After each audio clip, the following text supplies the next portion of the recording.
আমৃত্যু ভালোবাসি তোকে। সিজন ১, পর্ব সংখ্যা ২৯-৩০। লেখনীতে সালমা চৌধুরী। গল্প পাঠে আমি অরোরা ইসলাম। অ্যাডমিশন টেস্টের চাপে মেঘের নাজেহাল অবস্থা। প্রতিদিনই জান্নাত পড়াতে আসে। টানা ৩ ঘন্টা পরীক্ষা নেওয়া, বুঝানো শেষে বাসায় ফেরে। অন্যান্য দিনের মতো আজও মেঘ সব পড়া শেষ করে 11:30টার দিকে শুয়েছে। আবির এখনো ফেরেনি। মেঘ একবার আবিরের রুম থেকে ঘুরে আসছে। আরও ২০ মিনিট অপেক্ষা করেছে। আবির ফিরছে না বলে বাধ্য হয়ে ফোনে সেভ করা আবিরের নাম্বারটা বের করে। কোচিংয়ের ঘটনার পর আজ দ্বিতীয়বারের মতো আবির ভাইকে কল দিতে যাচ্ছে। অষ্টাদশীর হৃদয়ের কম্পন তীব্র হতে শুরু করেছে। কল রিং হচ্ছে। কয়েক মুহূর্তে রিসিভ হলো। সঙ্গে সঙ্গে মেঘ কাঁপা কাঁপা গলায় সালাম দিল। একই সময়ে ওপাশ থেকে মেয়ের কণ্ঠস্বর ভেসে আসছে। সালাম আর ওপাশে মেয়েলি কণ্ঠের বলা কথাটা একসাথে হওয়ায় মেঘ কথাটা বুঝতে পারেনি। আবির উচ্চস্বরে কাউকে বলে উঠল, স্টপ। সহসা স্বাভাবিক কণ্ঠে সালামের উত্তর দেওয়া হলো, ঘুমাসনি এখনো? আবিরের স্টপ শুনে মেঘ এখনো স্টপ হয়ে আছে। কোন মেয়ে কি বলছে? আবির ভাই এখন কোথায়? কিছুই ভেবে পাচ্ছে না। কিছুটা ভেবে চিনতে মেঘ প্রশ্ন করল, আপনি এখন কোথায়? বাসায় আসবেন কখন? আবির গম্ভীর কণ্ঠে উত্তর দিল, বাসায় ফিরতে একটু দেরি হবে। কেন? মেঘ পুনরায় প্রশ্ন করল, কোথায় আছেন? আবির রাশভারী কণ্ঠে উত্তর দিল, একটা কাজে আসছি। তানভীরও আছে আমার সাথে, চিন্তা করিস না। মেঘ খুশি হয়েও হতে পারল না। মেয়ের কণ্ঠ শুনে মনে ভয় ঢুকে গেছিল। তানভীর সাথে আছে শুনে একটু খুশি হলেও বেশি খুশি হতে পারল না। কারণ তানভীর আপন ভাই না হওয়া সত্ত্বেও ভাইয়ের খোঁজ না নিয়ে আবির ভাইয়ের খোঁজ নিচ্ছে। বিষয়টা কেমন হয়ে গেল না? মেঘ আস্তে করে শুধালো, ভাইয়া আপনার কি পাশে? আবির উত্তর দিল, না একটু দূরে। কথা বলবি? ডাকবো? মেঘ সঙ্গে সঙ্গে বলে উঠল, না না, এমনিতেই। আসছেন না যে, অপেক্ষা করতেছি। আবির ঠান্ডা কণ্ঠে বলল, অপেক্ষা করতে হবে না, আমরা চলে আসব। মেঘ আস্তে করে বলল, টেনশনে ঘুম আসছে না। আবির কপাল কুঁচকে স্বাভাবিক কণ্ঠে উত্তর দিল, আচ্ছা, আসতেছি। মেঘ বেলকনিতে দাঁড়িয়ে অপেক্ষা করছে।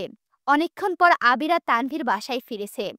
তানভীর আগে আগে বাসায় ঢুকে পড়লেও আবির নিচে দাঁড়িয়ে কারোর সাথে ফোনে কথা বলছে। মেঘ বেলকনি থেকে দাঁড়িয়ে সেই দৃশ্য দেখছে। ঠোঁটে তার মিষ্টি হাসি। মেঘ বিড়বিড় করে বলছে, আবির ভাইয়ের উপস্থিতি আমার হৃদয়ে বসন্ত জাগাতে সক্ষম। উনি কবে বুঝবেন এটা? মেঘ আনমনে কত কিছু ভেবে যাচ্ছে। কখন আবির ভাই বাসায় ঢুকেছে অষ্টাদশীর সেই খেয়াল নেই। আবির নিজের রুমে না গিয়ে সোজা মেঘের রুমে এসেছে। মেঘকে রুমে না পেয়ে যেই বেলকনির দিকে যাবে, তখনই দৃষ্টি পড়ে মেঘের খাতার দিকে। কেমিস্ট্রির বিক্রিয়ার পাশে বড় বড় অক্ষরে লেখা আবির ভাই। আবির তৎক্ষণাৎ খাতাটা হাতে নিয়েছে। লাস্ট কয়েকটা পৃষ্ঠা উল্টিয়ে দেখেছে। পড়ার ফাঁকে ফাঁকে খাতা জুড়ে আবির ভাই লেখা। আরও কত কিছু রোমান্টিক লাইন, কবিতার অংশ, গানের লাইন, এইসব লেখা। এইসব দেখে আবিরের মাথায় রক্ত উঠে গেছে। খাতা টেবিলের ওপরে ছুঁড়ে ফেলে বেলকনিতে পা রাখতেই চিৎকার দিয়ে উঠল, এই মেয়ে, সমস্যা কি তোর? আচমকা আবির ভাইয়ের কণ্ঠ শুনে চমকে ওঠে মেঘ। আবিরের রাগান্বিত মুখবির দেখে ভয়ে দুপা পিছিয়ে মাথা নিচু করে নরম স্বরে বলল, কোনো সমস্যা নেই। আবির দ্বিতীয়বারের মতো চিৎকার দিয়ে উঠল, তুই কি পড়াশোনা করবি নাকি করবি না? মেঘের মাথায় কিছুই ঢুকছে না। আবির ভাইকে বাসায় আসতে বলার সাথে মেঘের পড়াশোনার কি সম্পর্ক? জান্নাত আপুর নেওয়া পরীক্ষাতে তো ভালোই মার্ক পায়, তাহলে আবির ভাই এমন করছে কেন? মেঘ ঢোক গিলে ছোট করে বলল, করব। আবির রাগান্বিত কণ্ঠে বলল, লোক দেখানো পড়াশোনা করার দরকার নেই। এটা তোর জন্য লাস্ট ওয়ার্নিং। যদি তুই ঢাকা বিশ্ববিদ্যালয়ে চান্স না পাস, তাহলে তোর পা দুটো ভেঙে ঘরে বসায় রাখবো।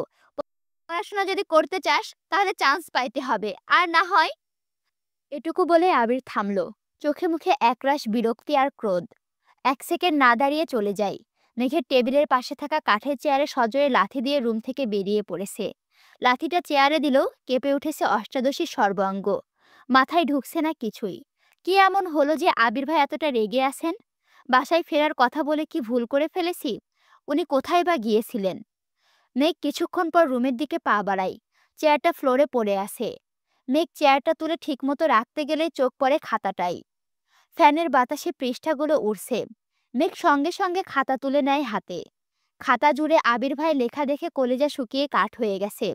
বিড়বিড় করে বলছে, সর্বনাশ, এই খাতা কি আবির ভাই দেখে ফেলেছেন? তখনই আবির আবার রুমে আসছে। ফ্যান বন্ধ করে মেঘের হাত থেকে খাতাটা এক টানে নিয়ে হাতে থাকা লাইটার দিয়ে আগুন জ্বালিয়ে দিয়েছে। মেঘ বিস্ময়কর দৃষ্টিতে তাকিয়ে আছে। বিশালাকার চোখে সে আগুন স্পষ্ট প্রতীয়মান হচ্ছে। আগুনের মাত্রা বাড়তে শুরু করেছে, তাই আবির খাতা ছেড়ে দিয়েছে। ফ্লোরে খাতাটা পড়তে আগুন দ্বিগুণ বেড়ে গেছে। আবির সে আগুনের দিকে তাকিয়ে থেকে রাশভারী কণ্ঠে বলল, ভবিষ্যতে এই ঘটনার পুনরাবৃত্তি ঘটলে তার ফলাফল আরো বেশি ভয়ানক হবে, মনে থাকে যেন। আবির চলে গেছে। মেঘ কিছুক্ষণ দাঁড়িয়ে থেকে সে আগুন দেখে তারপর সেখানেই বসে পড়েছে। নির্বাক চোখে চেয়ে আছে পুরা খাতার অবশিষ্ট অংশের প্রাণে। আবির শুধু খাতা পোড়ায়নি, পুড়িয়েছে অষ্টাদশীর হৃদয়ে বাড়তে থাকা ভালোবাসাকে। আবির কিছু না বলেও বুঝিয়ে দিয়েছে আবিরকে ভালোবাসার যোগ্যতা মেঘের নেই। আবির ভাইয়ের ক্রোধিত আখিতে অষ্টাদশীর কোমল মন ঝলসে গেছে। চোখ বেয়ে আজ এক ফোঁটা পানিও পড়ছে না, কেমন যেন পাথরের ন্যায় বসে আছে। এক সপ্তাহ পর শুক্রবার সন্ধ্যাতে আবির বন্ধুদের সাথে আড্ডা দিতে বেরিয়েছে। কিছুক্ষণের মধ্যে তানভীর হাজির হলো সেখানে। আজ তানভীরের তেমন কাজ নেই, বন্ধুদের সাথে ঘোরাঘুরি করছে। বিকেলের দিকে এমপির বাড়ি থেকে ঘুরে এসেছে। কি করবে ভেবে না পেয়ে বড় ভাইদের সাথে আড্ডা দিতে আসছে। তানভীর হাসি মুখে সবার সাথে হ্যান্ডশেক করে একটা চেয়ার টেনে বসলো। সবাই তানভীরকে পেয়ে গণহারে প্রশ্ন করা শুরু করেছে। নির্বাচন নিয়ে, তানভীরের কাজ নিয়ে, এমপির কর্মসূচি নিয়ে। তানভীর যা জানে সব উত্তর ঠিকঠাক মতো দিচ্ছে। আবির চুপচাপ বসে ফোন টিপছে।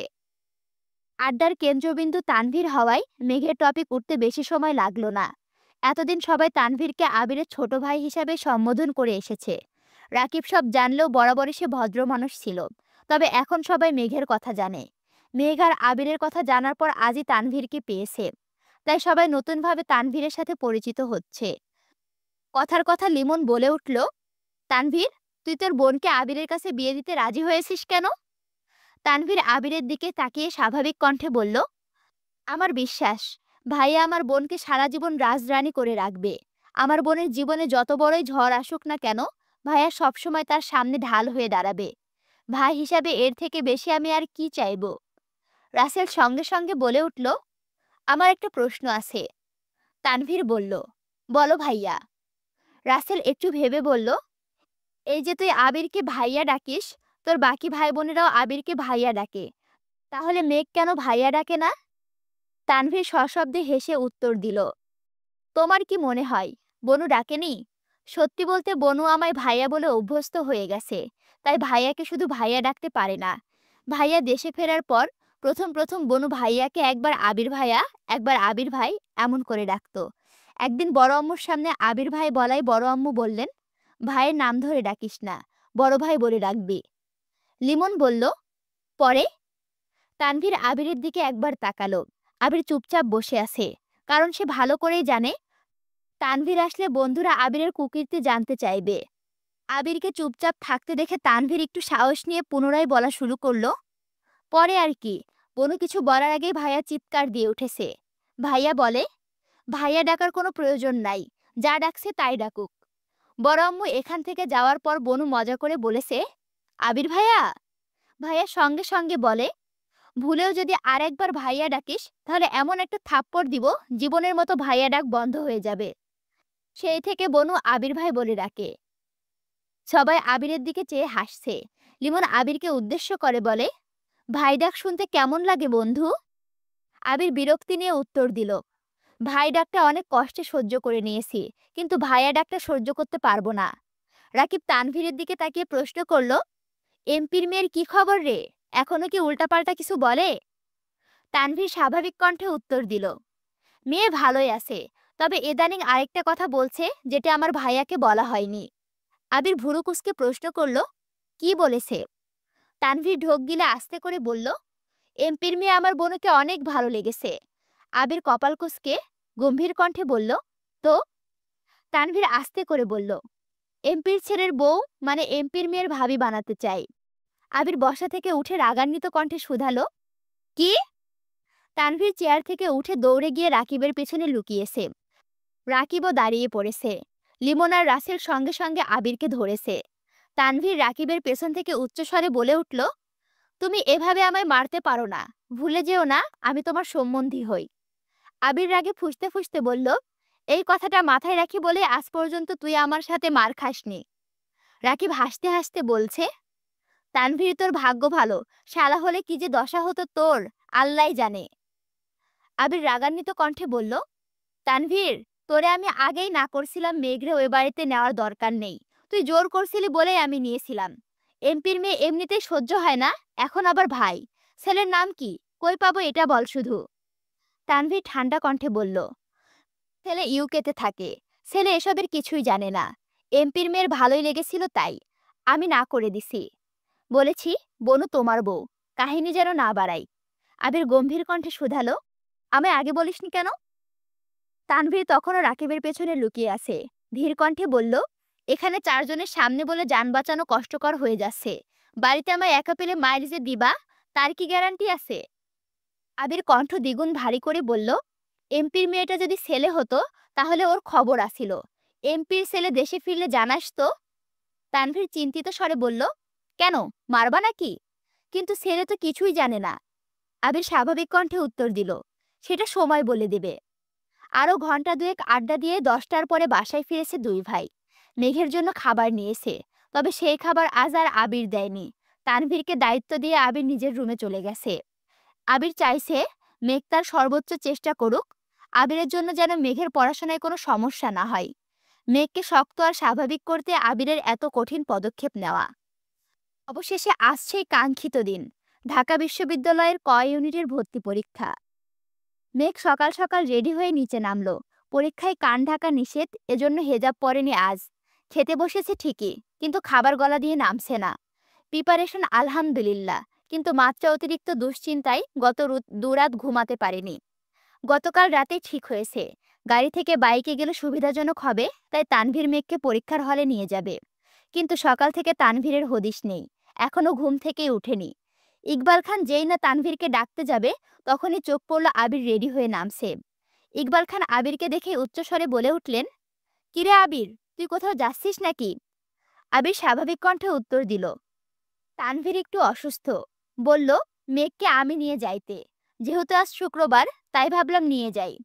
মোজাম্মেল খান বলে উঠলেন, ভালোই হয়েছে, ওই ছেলের দিয়ে কোনো বিশ্বাস নাই, দেখা গেল যাইতে যাইতে পরীক্ষা শেষ হয়ে যাবে। তার থেকে ভালো তুই নিয়ে যা। আবির মৃদু হাসল। মালিহা খান ছেলেকে ডেকে বললেন, তোকে খেতে দেব? আবির খাবে না বলে বেরিয়ে গেছে। কিছুক্ষণের মধ্যে মেঘও বেরিয়েছে। সবাই গেট পর্যন্ত মেঘকে বোঝাতে বোঝাতে এগিয়ে দিয়ে আসছে। 1 ঘন্টার মধ্যে উপস্থিত হলো পরীক্ষার কেন্দ্রে। চারপাশে অসংখ্য শিক্ষার্থী আর তাদের সাথে অভিভাবক। শুধু বন্ধুরা মিলেও পরীক্ষা দিতে এসেছে। কেউ কেউ রাস্তার পাশে বসে পড়তে ব্যস্ত। মেঘ আশেপাশের পরিবেশ দেখে আরো বেশি শঙ্কিত হয়ে যাচ্ছে। এখনো গেট খোলা হয়নি। মেঘ আশেপাশে এত শিক্ষার্থী দেখে ব্যস্ত, অথচ আবির মেঘের দিকে তাকিয়ে আছে। আবির হঠাৎই শীতল কণ্ঠে ডাকল, মেঘ। মেঘ আবিরের মুখের পানে তাকিয়ে উত্তর দিল, জি। আবির অকস্মাৎ দুহাতে আলতোভাবে মেঘের দুগাল স্পর্শ করে মেঘের চোখে চোখ রেখে নিরেট কণ্ঠে বলল, আমি গর্ব করে বলতে পারি, এখানে উপস্থিত হাজার হাজার শিক্ষার্থীর মধ্যে আমার মেঘ সবচেয়ে বেশি বুদ্ধিমতী। পরীক্ষা শেষে আমি তোর মুখে সে অকৃত্রিম হাসিটা দেখতে চাই, যেই হাসিটা শুধু বিজয়ের। আমার বিশ্বাস তুই পারবি। মেঘ নির্বাক চোখে তাকিয়ে আছে আবির ভাইয়ের মুখব্বিরে। মেঘকে ছেড়ে একটু দূরে সরে যেতে আবির পুনরায় বলল, টেনশন করিস না, বের হয়ে সোজা এখানে আসবি, আমি এখানেই থাকব। ততক্ষণে গেট খুলে দিয়েছে। হাজার হাজার পরীক্ষার্থীর ভিড়ে মেঘ কেন্দ্রে ঢুকে গেছে। আবির বাইরে অপেক্ষা করছে। পরীক্ষা মেঘের হলেও চিন্তা সব আবিরের। তার প্রথম আর একমাত্র চিন্তা অসময়ে দেশে ফেরা। ভেবেছিল ভর্তি পরীক্ষা শেষ করে ফিরবে, কিন্তু জয়ের জন্য তার হলো কই। দেশে ফেরার পর থেকে একটাই চিন্তা মেঘের জন্য, মেঘের না কোনো সমস্যা হয়। 3 মাস যাবৎ কত কৌশলী না অবলম্বন করেছে মেঘকে শক্ত করতে। আজকের পরীক্ষাতে বোঝা যাবে আবির কতটুকু সফল আর কতটুকু ব্যর্থ। কিছুক্ষণ হলো পরীক্ষা শেষ হয়েছে। এত এত পরীক্ষার্থীর ভিড়ে আবিরের দৃষ্টি খুঁজছে সে কাঙ্ক্ষিত ব্যক্তিকে। অবশেষে চোখ পড়ে তার অষ্টাদশীর পানে। দ্রুত পায়ে এগিয়ে আসছে, মুখে তার তৃপ্তির হাসি। খুশিতে জ্বলজ্বল করছে দুই আঁখি। এক নিমিষে আবিরের দুশ্চিন্তা উধাও হয়ে গেছে। মেঘ কাছাকাছি এসে খুশিতে গদগদ হয়ে বলল, আলহামদুলিল্লাহ, পরীক্ষা ভালো হয়েছে। সঙ্গে সঙ্গে প্রশস্ত হলো আবিরের দুই ওষ্ঠ। ঠান্ডা কণ্ঠে বলল, আলহামদুলিল্লাহ। বাসায় কল দিয়ে সবার সাথে কথা বলেছে। আবির মেঘের দিকে তাকিয়ে প্রশ্ন করল, এখন কি বাসায় যাবি? বাসায় যাওয়ার কথা শুনে মেঘের মনটা খারাপ হয়ে গেছে। 24 ঘন্টায় বাসায় থাকতে থাকতে বিরক্ত হয়ে গেছে। কোচিংয়ে যাওয়া বন্ধ হওয়ার পর শুধু একদিন ভাই বোনদের সাথে ঘুরতে বের হয়েছিল। সেই থেকে বলতে গেলে ঘরবন্দি। মেঘের মন খারাপ দেখে আবির পুনরায় প্রশ্ন করল, ঘুরতে যাবি? সহসা মেঘ হাসি মুখে আবিরের দিকে তাকিয়েছে, কিন্তু হাসিটা কয়েক সেকেন্ডে গায়েব হয়ে গেছে। মনে পড়ে গেল কিছুদিন আগে খাতা পুরানোর ঘটনা। যার মনে মেঘের জন্য বিন্দুমাত্র জায়গা নেই, তার সাথে কথা বলায় বেমানান। ওনার নাম লেখাতে যেই মানুষটা কয়েক মিনিটের মধ্যে সম্পূর্ণ খাতা পুড়িয়ে ফেলেছেন, সেই মানুষটার থেকে দূরে থাকাই শ্রেয়। মেঘ মাথা নিচু করে উত্তর দিল, না, বাসায় চলে যাব। আবির কপাল কুঁচকে কেমন করে চেয়ে আছে। আবির খুব ভালো করে বুঝতে পারছে তার অষ্টাদশীর অভিমান করে আছে। আবির গম্ভীর কণ্ঠে বলল, আগে চল খেতে যাই। তোর জন্য তাড়াহুড়োতে সকালে না খেয়ে বের হয়েছি। খুব ক্ষুধা লাগছে। আজ শহর জুড়েই জ্যাম। পরীক্ষার্থীদের ভিড়ে গাড়ি এক জায়গাতে 1 ঘন্টার পর ঘন্টা আটকে আছে। মেঘকে নিয়ে নাস্তা করে বেরিয়েছে। 1 ঘন্টায় বিশাল জ্যাম পেরিয়ে বাইক ছুটেছে নিরুদ্দেশের পথে। মেঘ দুবার জিজ্ঞেস করেছে, কোথায় যাচ্ছি? কিন্তু আবির কোনো উত্তর দেয়নি। ঘণ্টাখানেকের মধ্যে পৌঁছে গেছে এক অপরূপ সুন্দর জায়গায়। উত্তরা 15 নম্বর সেক্টরে সুপরিচিত সেই জায়গার নাম দিয়াবাড়ি। দিয়াবাড়ি সবসময়ই বেশ জনপ্রিয়। তবে শরৎকালের কাশফুলের শুভ্রতায় এই স্থানের মাধুর্যতা কয়েক গুণ বেড়ে যায়। আকাশে যেমন সাদা মেঘেরা ঘুরে বেড়াচ্ছে, তেমনি প্রকৃতি জুড়েও সাদার মেলা। মুগ্ধ আখিতে কাশফুল দেখছে মেঘ। কাশফুলের শুভ্রতায় মেঘের মন ফুরফুরে হয়ে গেছে। গুটি গুটি পায়ে এগিয়ে গেছে। আলতো হাতে কাশফুল ছুঁয়ে দিয়েছে। এদিকে আবির বাইকে হেলান দিয়ে দুর্বোধ্য দৃষ্টিতে তাকিয়ে সেই দৃশ্য দেখছে। মুহূর্তে আবিরের ঠোঁটের কোণে হাসির ঝলক দেখা গেল। আনমনে বলে উঠল, মানুষ শুধু শরতের কাশফুলের মায়ায় পড়ে, অথচ আমি প্রতিদিন প্রতিক্ষণ শুধু তোর মায়ায় পড়ে থাকি। মেঘের মনে আনন্দের সীমা নেই। আনন্দ হবে নাই বা কেন? ঢাকা শহরে থেকেও এত বছরে কোনোদিন এই জায়গাতে আসতে পারেনি। শুধু দু একবার নামই শুনেছে। বাবা কাকারা ব্যবসার কাজে এতই ব্যস্ত থাকেন যে সবাইকে নিয়ে ঘুরতে যাওয়ার সময়ই নেই কারো। কাকামণি মাঝে মাঝে মেঘ, মিম আর আদিকে নিয়ে বের হলেও সেটা 3 মাসে একবার। অথচ আবির দেশে ফিরেছে মাত্র 4 মাস হবে। এই অল্প সময়ে আবির মেঘকে নিয়ে ঢাকার আশেপাশে সব জায়গা ঘুরে ফেলেছে।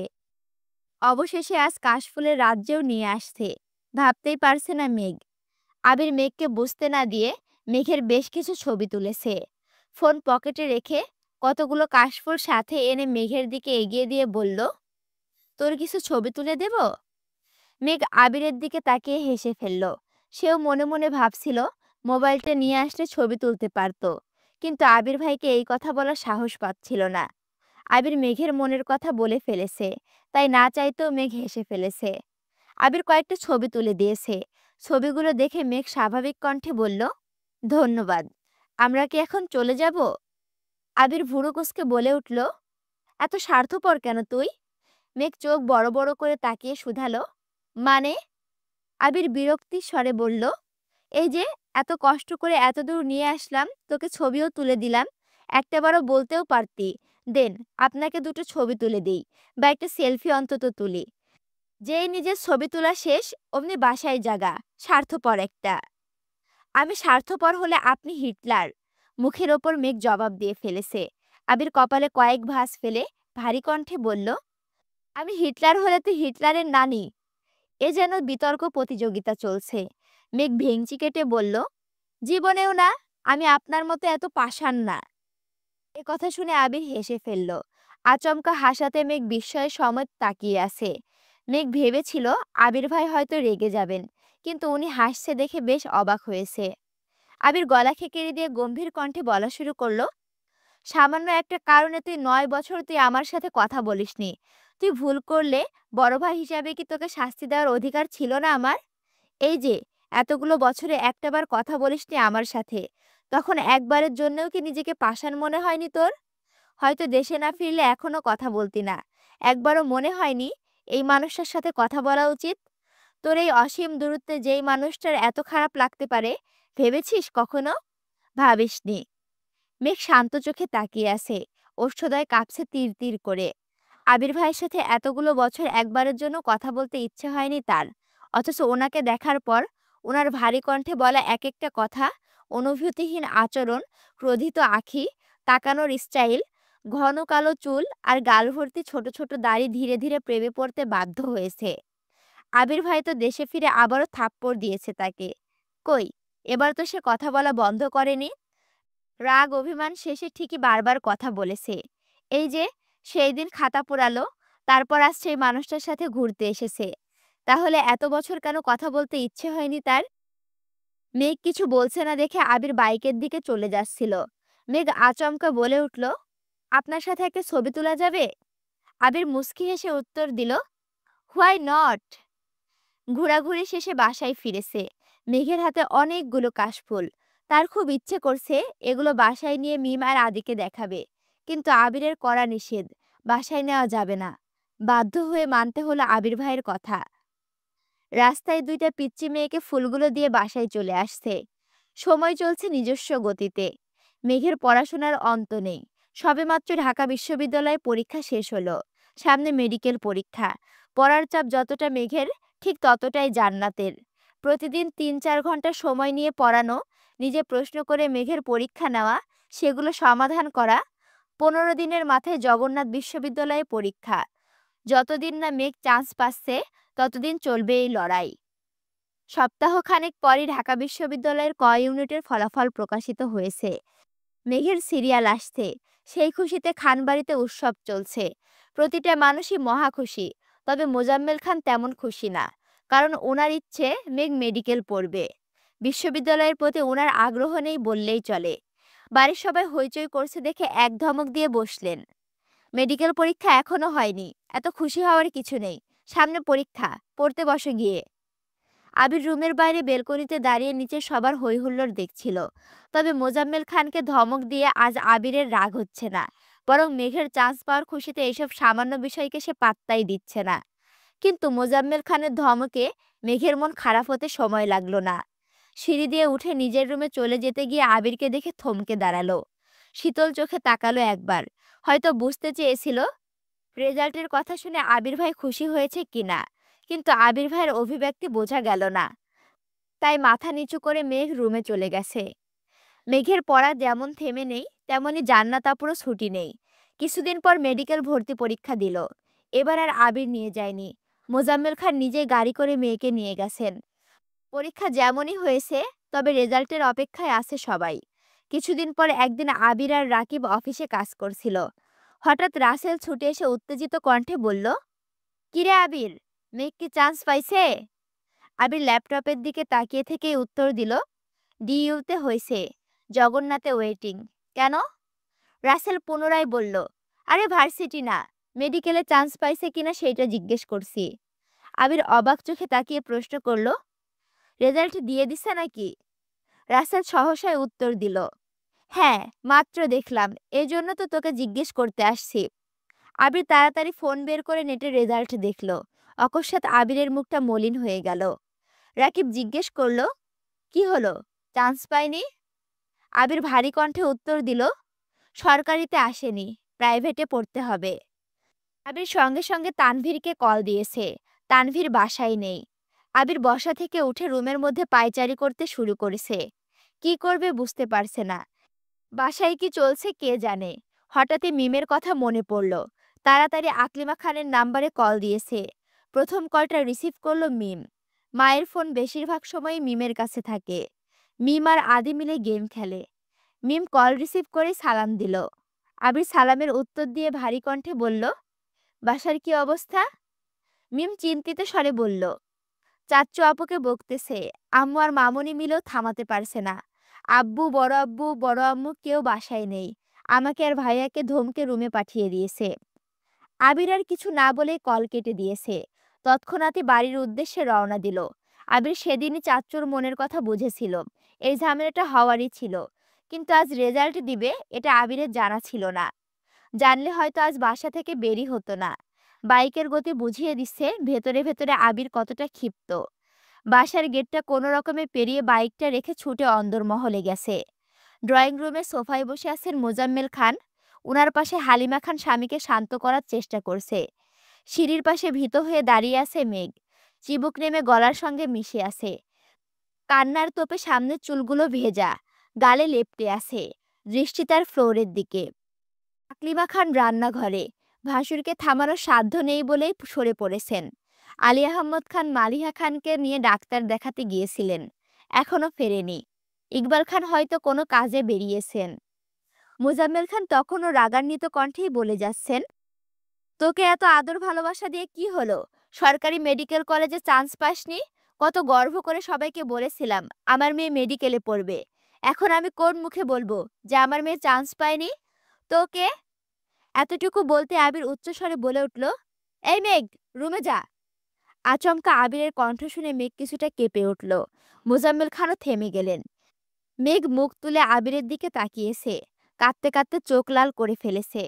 মোজাম্মেল খান বাসায় ফেরার থেকে মেঘকে বকেই যাচ্ছেন। ঘুরে ফিরে একই কথা বারবার বলছেন। এত আদরে থেকে এত সুযোগ সুবিধা পেয়েও মেডিকেলে চান্স পাসনি। ছেলে যেমন ভণ্ড, মেয়েটাও একই রকমই হচ্ছে। সামান্য একটা ভর্তি পরীক্ষাতে চান্স পেতে পারেনি। এই থেকে শুরু করে আর যা যা বলার ছিল সবই বলেছেন। অতিরিক্ত রাগে মানুষের বুদ্ধি লোপ পায়। তখন যা বলে তার বেশিরভাগই অহেতুক আর বিবেকহীন কথা। মেঘ সিক্ত আখিতে আবিরের দিকে তাকিয়ে আছে। আবির নিরেট কণ্ঠে পুনরায় বলল, রুমে যেতে বলেছি তোকে। মেঘ মাথা নিচু করে ফেলেছে। বাবার দিকে তাকানোর সাহস পাচ্ছে না। এতক্ষণ বাবার ধমক খেয়েছে, এখন আবির ভাইয়ের ধমক খাওয়ার আর ইচ্ছে নেই। তাই ধীর পায়ে সিঁড়ি দিয়ে উঠতে লাগলো। আবির কয়েক কদম এগিয়ে সোফার কাছাকাছি এসে দাঁড়িয়ে মোজাম্মেল খানের দিকে তাকিয়ে গম্ভীর কণ্ঠে বলা শুরু করলো, যা হওয়ার তা তো হয়ে গেছে। এমন তো নয় যে মেঘ চেষ্টা করেনি, আর এমনটাই নয় যে মেঘ পাশ করেনি। আপনার যদি পড়ানোর ইচ্ছে থাকে তাহলে এত এত প্রাইভেট মেডিকেল কলেজ আছে, ওইখানে কোনোটাতে পড়াতে পারেন। মেঘ রুমে যেতে যেতে আবিরের কথাগুলো শুনছে। আবির ভাই যে বাপের বকার হাত থেকে মেঘকে বাঁচাতে এসেছে, এটা ভেবেই মেঘ অবাক হয়ে যাচ্ছে। কিছুদিন আগে উনিই বলেছিলেন ডিইউতে চান্স না পেলে পা ভেঙে ঘরে বসিয়ে রাখবেন। অথচ সেই মানুষটার ভিন্ন রূপ। একটা মানুষের কত রূপই না হতে পারে। মোজাম্মেল খান রেগে বললেন, প্রাইভেটে পড়ানোর ইচ্ছে থাকলে মাস শেষে এত এত টাকা মেয়ে পড়াশোনার পেছনে খরচ করতাম না। বাসায় থেকে বের হলে আশেপাশের মানুষ আমায় প্রশ্ন করবে কেন চান্স পাইনি। কি বলবো আমি তখন? আবির দীর্ঘশ্বাস ফেলে বলল, আপনি কি চাইছেন এখন ঘন্টার পর ঘন্টা মেয়েটার ওপর রাগ ঝাড়লেই কি রেজাল্টের পরিবর্তন আনতে পারবেন? অ্যাডমিশন টেস্টের সময় একটা মানুষ এমনিতেই ডিপ্রেশনের মধ্যে দিয়ে সময় পার করে, সেখান থেকে এভাবে কথা শোনাচ্ছেন? আজ আপনার যতটা কষ্ট হচ্ছে তার থেকে হাজার গুণ বেশি কষ্ট হচ্ছে মেঘের। দিনরাত এক করে চান্স পাওয়ার জন্য পড়াশোনা করেছিল সে। বাবা মা হিসাবে ওকে সাপোর্ট করাটা আপনাদের দায়িত্ব ছিল। কিন্তু কি বলবো, আপনারা তো সন্তানের থেকে সমাজকে বেশি প্রাধান্য দেন। কথাগুলো বলে আবির সিঁড়ি দিয়ে উঠে যাচ্ছে। মোজাম্মেল খান নিশ্চুপ বসে আছেন। ভেতরে ভেতরে এখনো রাগে ফুঁসছেন। কিন্তু আবিরের বলা কথাগুলো প্রত্যুত্তর ছিল না বলেই চুপ করে গেছেন। হালিমা খান শান্ত স্বরে স্বামীকে বুঝাচ্ছেন। মেঘ বিছানায় উপর হয়ে শুয়ে কাঁদছে। চুলগুলো এলোমেলো হয়ে ছড়িয়ে আছে। আবির একটু শব্দ করে দরজা ধাক্কা দিল, কিন্তু মেঘের কোনো সাড়া শব্দ নেই। অবিরত কেঁদেই যাচ্ছে। এই কান্নার কোনো অন্ত নেই। আবির বিছানার পাশে বসে আস্তে করে ডাকল, মেঘ।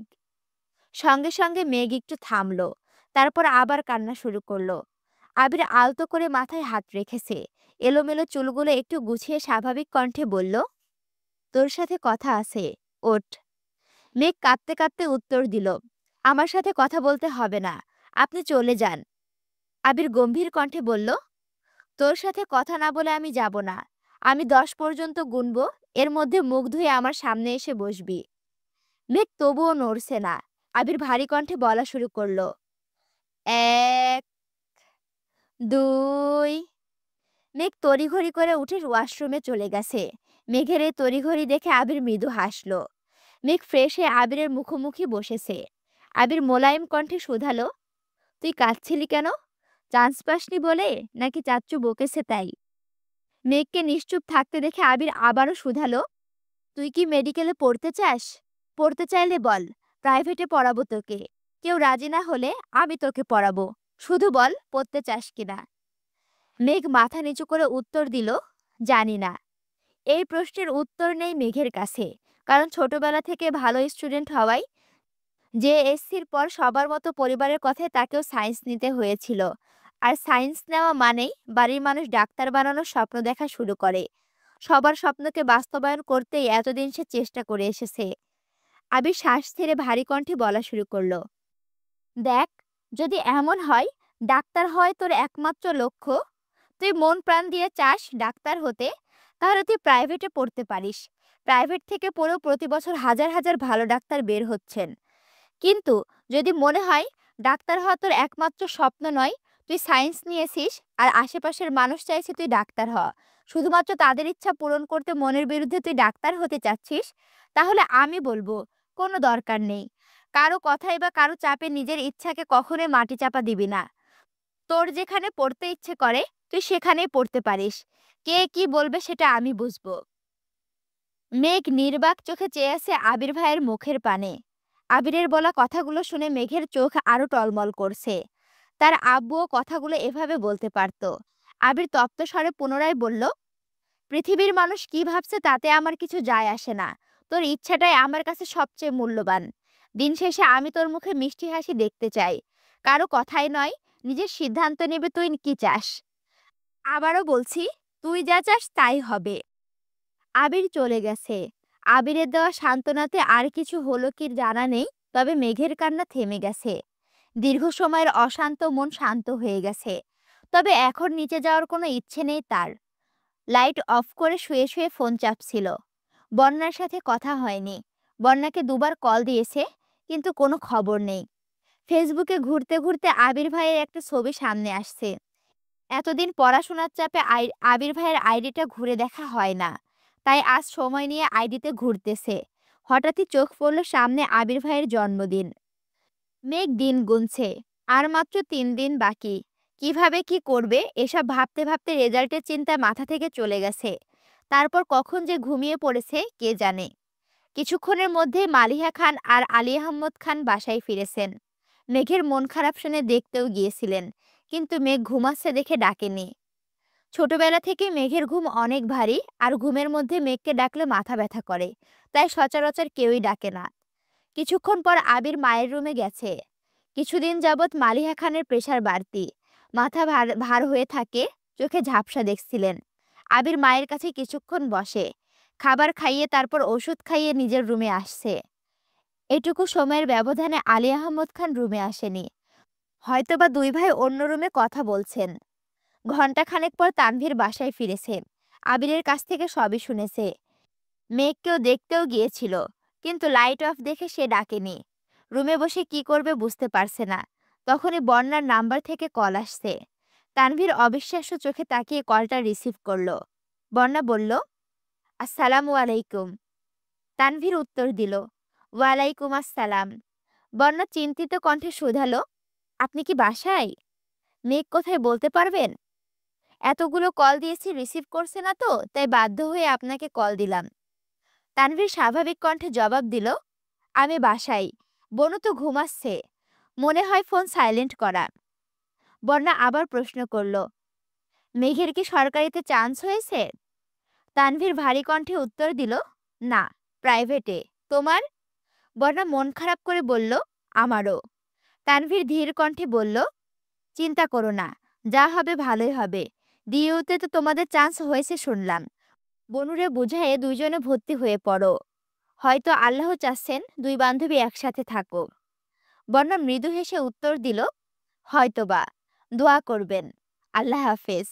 তানভীরও আল্লাহ হাফেজ বলে ফোন রেখে দিয়েছে। এই যে ভিডিও দেখা শেষ আর সাবস্ক্রাইব না করে দৌড়ে চলে যাচ্ছ, তাড়াতাড়ি সাবস্ক্রাইব করো, লাইক কমেন্ট শেয়ার করো, এবং এখনও যদি আমার চ্যানেলটি সাবস্ক্রাইব না করে থাকো অবশ্যই সাবস্ক্রাইব করে আমার পাশে থাকো। আল্লাহ হাফেজ।